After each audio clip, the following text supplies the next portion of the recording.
আসসালামু আলাইকুম, শুভেচ্ছা, স্বাগতম। সম্মানিত দর্শক, আপনারা ইতিমধ্যেই হয়তো জানছেন যে বাংলাদেশে যে মেয়র নির্বাচন হয়েছিল, ওই ব্যারিস্টার তাপস এবং ওই সাদেক হোসেন খোকা সাহেবের ছেলে ইশরাক হোসেন এর সাথে, সেটার একটা রায় আর কি আজকে আদালত থেকে দেওয়া হয়েছে। সেই ব্যাপার নিয়ে সংবাদ। মেয়র হিসাবে শপথ নিব কিনা সেটা দলীয় বিষয়। ইশরাক 2020 সালের 1 ফেব্রুয়ারি অনুষ্ঠিত হওয়া ঢাকা দক্ষিণ সিটি কর্পোরেশনের নির্বাচনের ফলাফল বাতিল করেছে আদালত। একই সাথে নির্বাচনে বিএনপি দলীয় প্রার্থী ইশরাক হোসেনকে মেয়র ঘোষণা করে রায় দেওয়া হয়েছে। বৃহস্পতিবার বিকেলে ঢাকার প্রথম যুগ্ম জেলা জজ ও নির্বাচনী ট্রাইব্যুনালের বিচারক মোহাম্মদ নুরুল ইসলাম এ রায় দেন। আদেশে নৌকা প্রতীক নিয়ে ডিএসসিসির সাবেক মেয়র শেখ ফজলেনুর তাপসকে মেয়র হিসাবে সরকারের গেজেট বাতিল করা হয়। একই সাথে ধানের শীষ প্রতীকের প্রার্থী ইশরাক হোসেনকে মেয়র হিসাবে ঘোষণা দেন।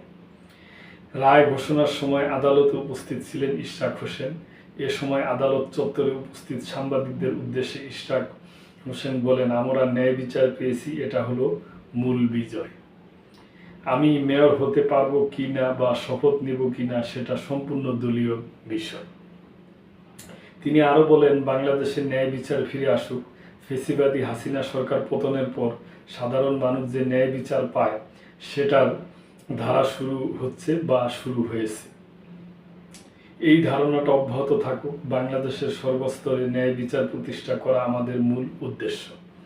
ন্যায় বিচারের নির্বাচনের প্রসঙ্গে ধরে তিনি বলেন, 2020 সালের 1 ফেব্রুয়ারি ধানের শীষ প্রতীকে মেয়র পদে নির্বাচনে অংশ নিয়েছিলাম।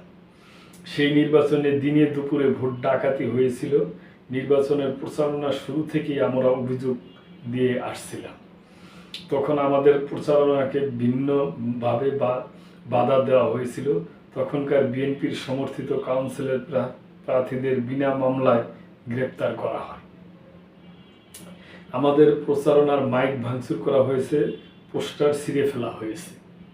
ইশরাক বলেন, প্রচারণার শেষ পর্যায়ে আমার মিছিলে হামলা করে আমাদের অসংখ্য নেতাকর্মীদের মেরে রক্তাক্ত করা হয়েছে। নির্বাচনে ব্যাপক জালিয়াতি ও ভোট কারচুপি করা হয়।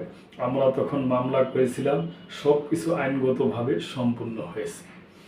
অনিয়ম, দুর্নীতি ও অগ্রহণযোগ্যতার অভিযোগে ঢাকা দক্ষিণ সিটি কর্পোরেশন নির্বাচন ও ফলাফল বাতিল চেয়ে 2020 সালের 3রা মার্চ মামলা করেছিলেন মেয়র প্রার্থী ইশরাক হোসেন।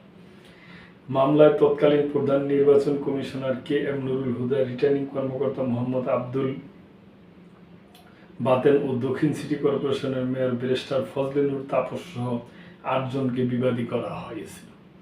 উল্লেখ্য, 2020 সালের 1 ফেব্রুয়ারি ঢাকা উত্তর ও দক্ষিণ সিটি কর্পোরেশন নির্বাচন অনুষ্ঠিত হয়। নির্বাচনে আওয়ামী লীগের প্রার্থী আতিকুল ইসলাম উত্তরে ও ফজলেনুর তাপস দক্ষিণের মেয়র নির্বাচিত হন। নির্বাচন কমিশন 2 ফেব্রুয়ারি ভোটের গেজেট প্রকাশ করেন। তারা শপথ গ্রহণ করে দায়িত্ব পালন করে আসছিলেন। শেখ হাসিনা সরকারের পতনের পর তাদের মেয়র পদ থেকে বহিষ্কার করা হয়। তো দর্শক, এটা তো আপনারা সংবাদটা শুনলেনই। তাই আমি একটাই কথা বলবো যে ইশরাক যে মন্তব্যটা করছে এটা ঠিক আছে, যে শপথ সে নিবে না নিবে এটা দলের উপর এবং দলের সিদ্ধান্ত, এইটাই ঠিক। এবং যেই রায় আদালত দিছে, এই আদালতের রায়ের প্রতি সকলেরই সম্মান জানানো উচিত। তো দর্শক, আজকে এই পর্যন্তই। ভালো থাকবেন, সাবস্ক্রাইব করে চ্যানেলটির পাশেই থাকবেন। আল্লাহ হাফেজ।